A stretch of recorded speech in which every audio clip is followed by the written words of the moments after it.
All right, it's 1958 Williams Tic-Tac-Toe pinball machine. This is a great game. Not as fun as Rocket though, unfortunately, but I'm just gonna play a quick game on here before my phone runs out of storage, and then show the insides quick, because this is a really phenomenal machine. Drop a nickel in, throw the ball up, get my arms around here.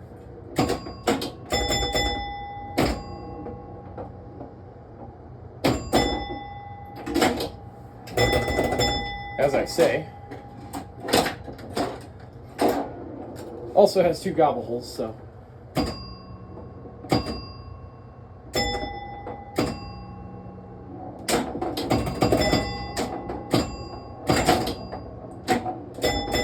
we go.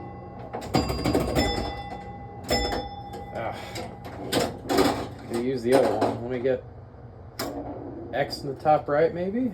Nope, missed it. Wow, that was rough.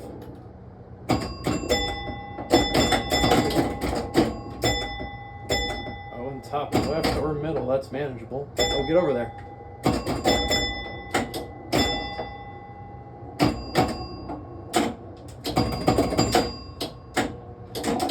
Yeah, there we go. Come on, straight up there. Not X. Oh my gosh. Oh my goodness. Alright, so O top left, that's about here. Oh, just missed it.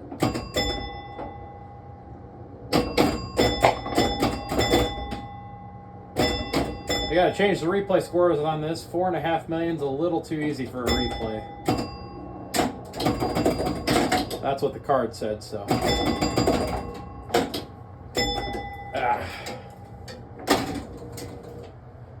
5,350,000 and no tic-tac-toe. What a shame.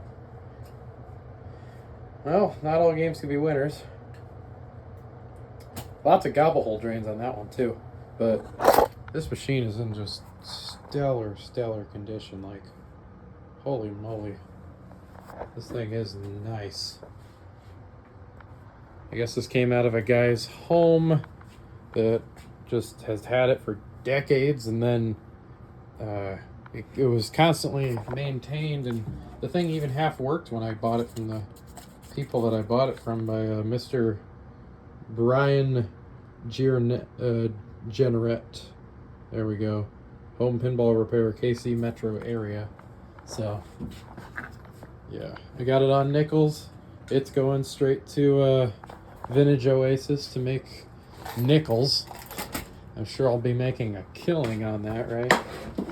Well, we'll see. That's just more of a, I don't want to really say it's a charity thing, but, you know, when's the last time you've seen anything take even quarters, let alone dimes or nickels? I've never seen anything take dimes or nickels. And stuff that takes quarters is going away. All the parking meters are electronic. It's all horrible, but, you know, sometimes you gotta give back a little and let people enjoy things for cheap, because I'm certainly struggling with monies and stuff like that, so I don't want it to be a struggle for everybody, though. Anyways, I got 19 free games still in that credit window there. The only shame about it is they didn't silk screen the lady to light up like the rest of the ladies, but she's got 2 light bulbs behind her, so I guess in production they just decided, well, we're not going to make her light up. I don't know why, so. Start her up. That has happened only once before. Doesn't reset that X. That only happened once before, so don't worry about that. But very fun game. The top lanes spot the middle symbols: top, middle, bottom, middle, center, middle. So if I hit that one, that's automatically a tic-tac-toe. The 10,000 unit cycles the X's and O's. They do only cycle once for 50,000. But 50,000 breaks it so it doesn't flip them back and forth, which, it's a shame they did that, but that's the way they wired it. The only thing that doesn't give you X or O, depending on the chart, or the out lanes, because you actually need to drain in the proper out lane for X or O. We'll do that one. And then we'll hit O in the bottom. There we go. Not looking good, not looking good. Let's get X up there. Let's get O on the targets. And once you've completed a tic-tac-toe, you can't actually spot any more symbols. The 3 in a line relay on the trip bank energizes, and then that lights your stuff. So if I can get an X up here, then everything happens where special lights in one of the holes. That hole also alternates with 10,000 points. And that special is only on the gobble hole switch. It's on the gobble hole switch itself. And the 500,000 is a switch on the trough itself. Otherwise, the only other thing that completing a tic-tac-toe actually does for you is light the center rollover guide to spot the next letter of the logo when it's lit. Currently, I only have the T, and that's a bad socket. I gotta do some solder repair on that socket. But if I get another logo letter, you can get multiple logo letters in a game, and they stay throughout the rest of the game. I will show you a very quick problem this game was having that was specific to tic-tac-toe, and after a lot of adjustment, and a lot of confusing, just trying to do different things to it, finally found something that would work for it. So the problem it was having was if you scored a gobble hole on your last ball, a lot of the time you'd get the 500,000, and then once it rolled onto the 5th ball switch, as it was going to game over, it would add another 500,000. And, you know, that's not a terribly big deal. It's just your last ball, if you drain it in the hole, it scores 1,000,000 points instead of 500,000.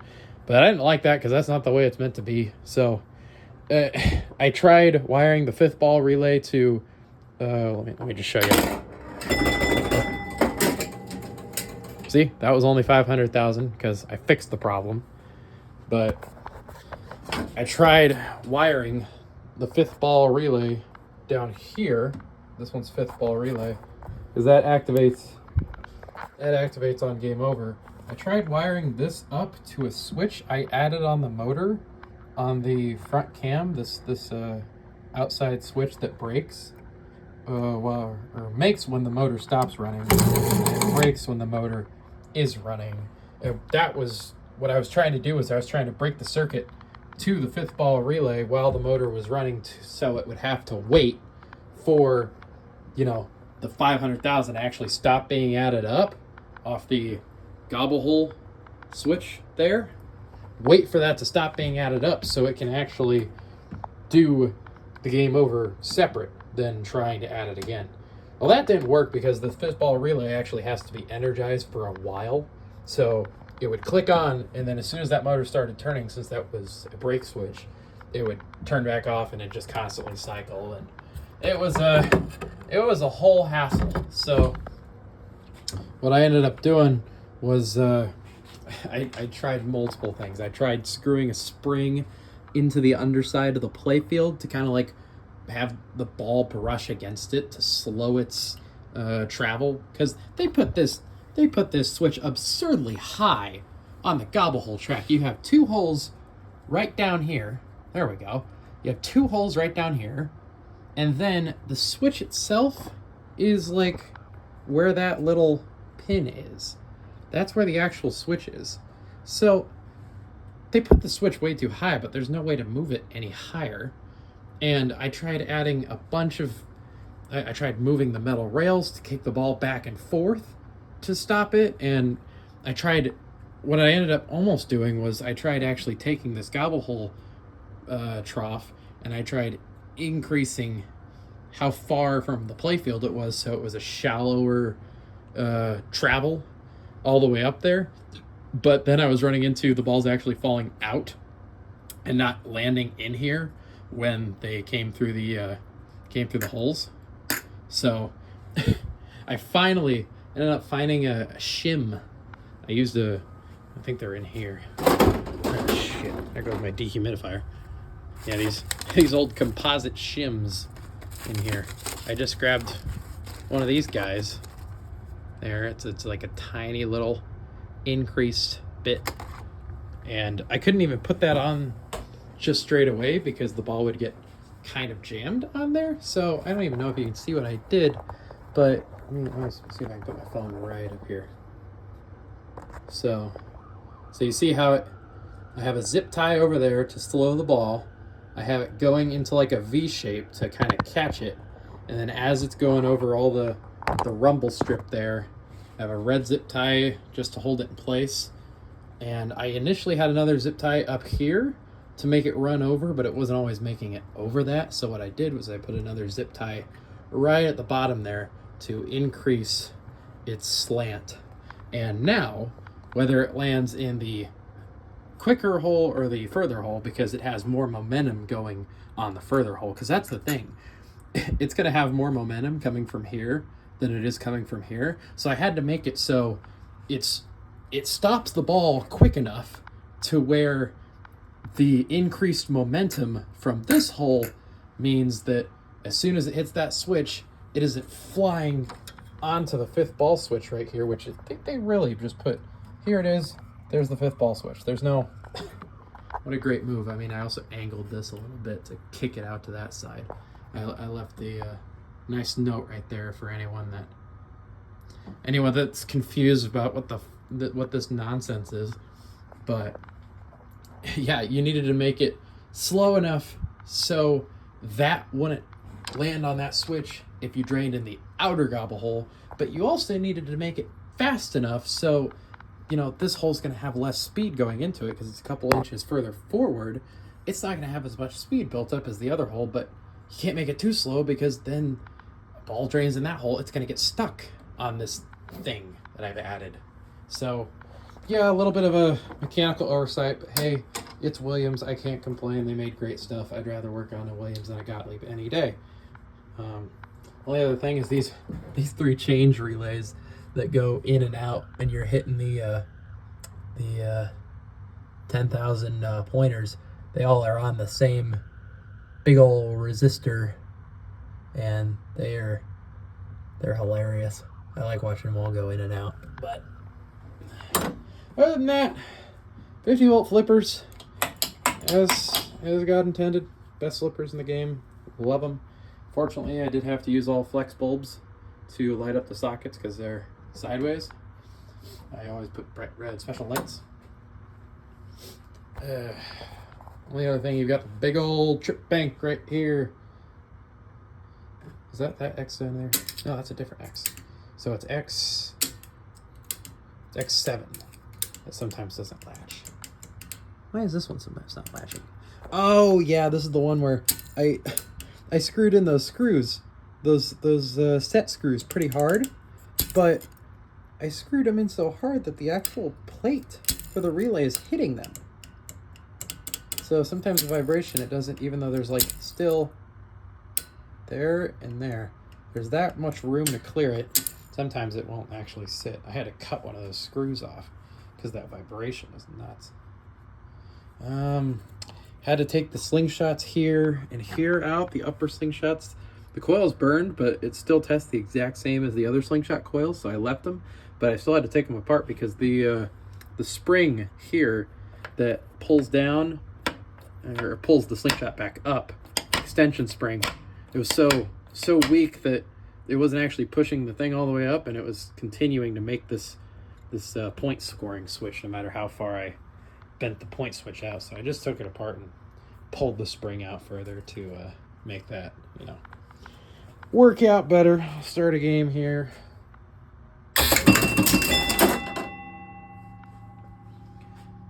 Wonderful use of the double relays for start, game over, and number match, like the latching relays. There's nothing ever held on in this entire game, unlike Gottlieb's, except for the change relays. There you go. There's change relays. There they go. Look at how many many make break switches are on those things. So, you know, Gottlieb on their egghead, which I did recently, they've got 9 individual relays on the underside of the playfield to keep track of which of the 9 bumpers gets hit, even the passive bumpers, to know which one to spot your X and O at for their tic-tac-toe. This one is just whatever position the change relays are in, the rollovers send that directly to the trip bank relays, except for the target relays. Those are the other 2 relays next to the change relays. There's 2 target relays for left and right target. Otherwise, the only other thing is spelling tic-tac-toe all the way, because it's a carryover feature. I just started a new game. I have not lost it. Spelling tic-tac-toe all the way by going down this lane. Oh, okay. That must be adjusted a little too close because that shouldn't have been a free game yet. That's the free game. I wonder if it's just pulsing too quick. I don't know. But any other... Once you've spelled the whole word, you get the free game. It should have been only a free game at E. I might have to look at where that wiper disc is sitting. I know I was messing with that. And then after you spelled tic-tac-toe, for the rest of that game, you've got one of the upper lanes lit for special, which is really, really stingy. I understand making the gobble hole only worth 1 special because, you know, it's very easy to get a tic-tac-toe, and you don't even really have to try half the time for it. But the reward for getting the entire name complete by hitting this rollover 9 times is you're telling me just one of these is lit for special. Yeah, I noticed sometimes replays.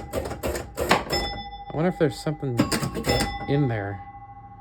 Yeah, I think there's a wiper finger that's a little off on that name unit. But literally your whole reward for completing the whole name is 1 replay, and then the rest of the game, one of the upper lanes is lit for free game. That's so little in terms of, you know, what I think they could have been paying out, but it's whatever. It's what they decided to do. Let's get a quick ball traveling 500,000. You can listen to when the motor ends and see that the ball lands on that switch after the motor ends because I have that shim in there. All right, ready? Just barely cuts it. There is not much time that you can save, but all right. Well, there is a schematic in here. Mine already has. Oh, let me hit the start button. Watch the name reset now.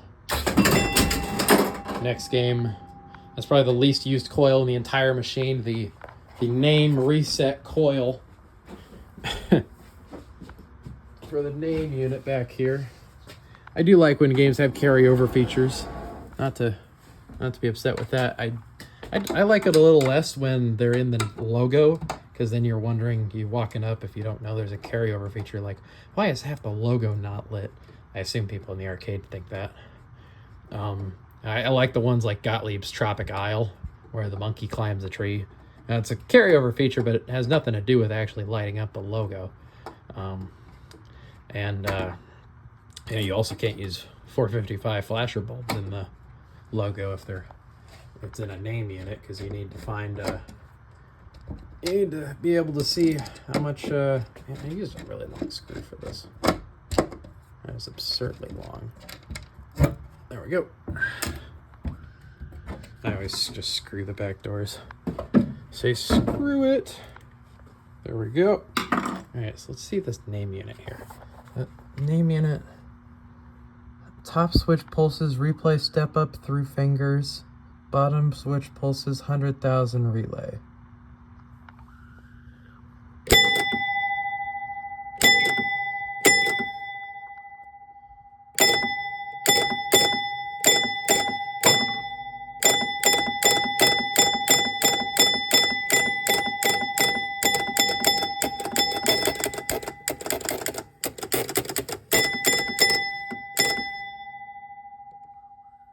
Because they're off by just a hair. but none of them are still making contact. I don't think. None of the ones in the back are. That one isn't.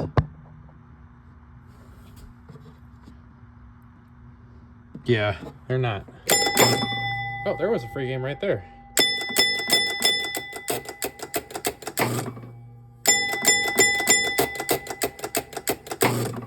Oh, those are for my those are for my replays. Yeah, okay. Those are for my replays. Okay. Yeah, I am not sure why sometimes you get a free game besides being on E, because I'm assuming you have to be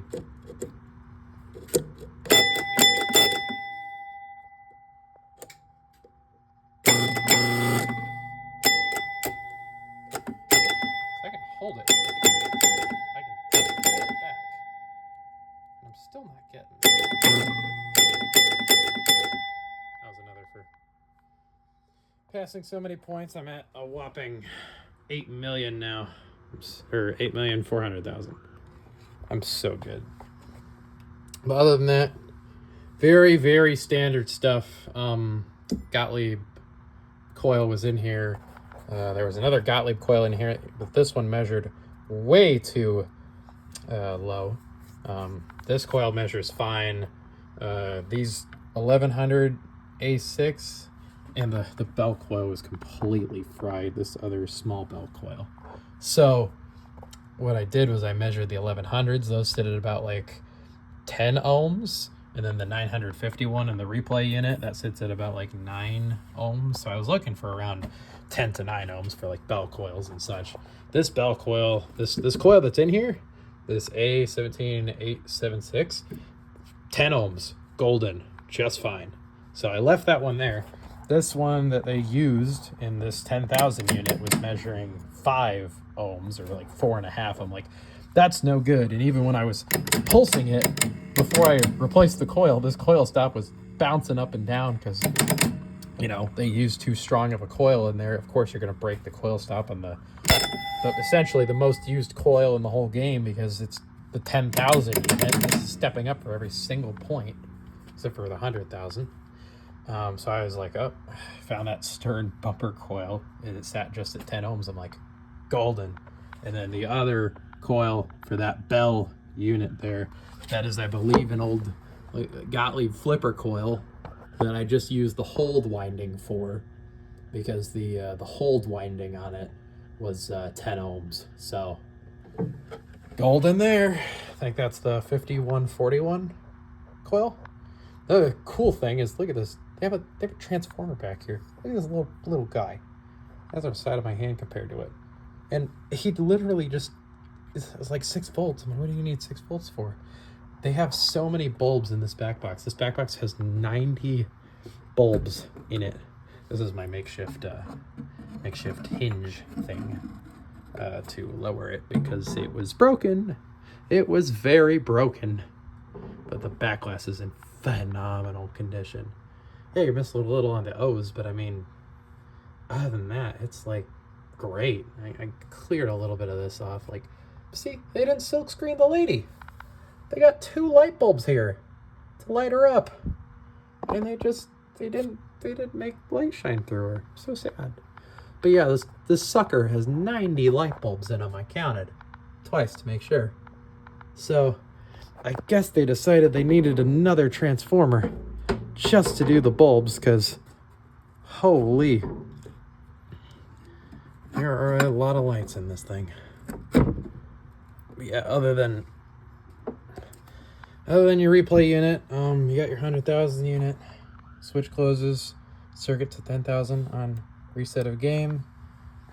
And then on the here, you've got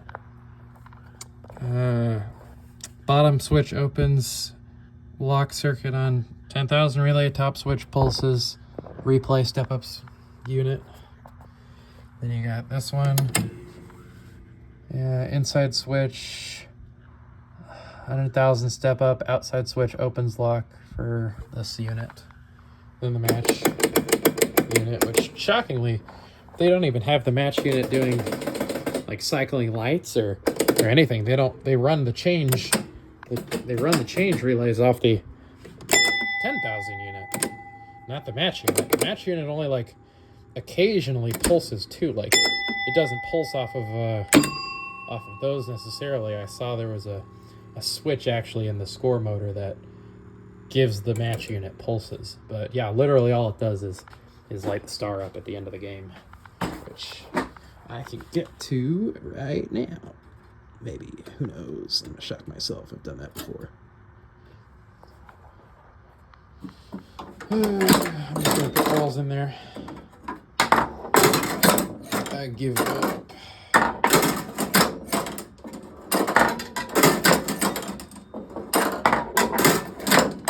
Last ball. We get a match. Nope. But yeah. The match unit 0 star is when the top finger is at the very top button, as in right there, I think.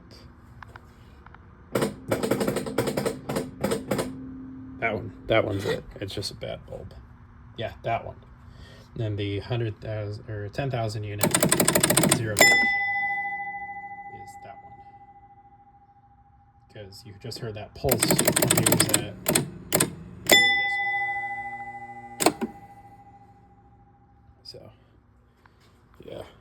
These match lights stink on mine.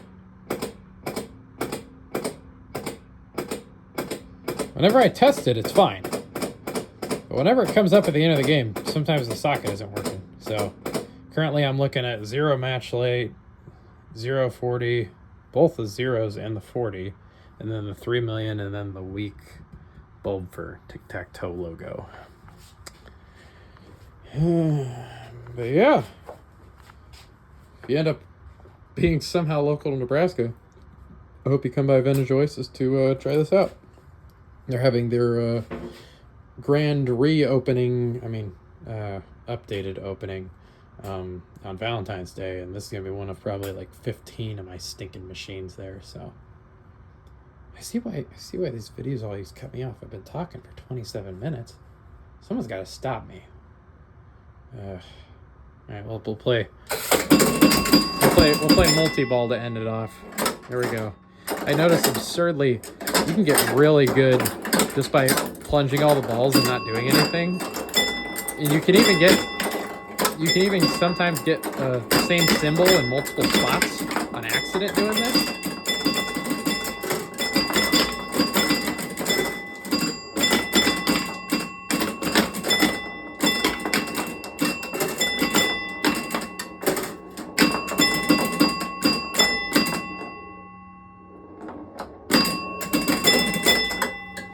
Only because I have to do it. Oh, sorry, wrong one. There it is.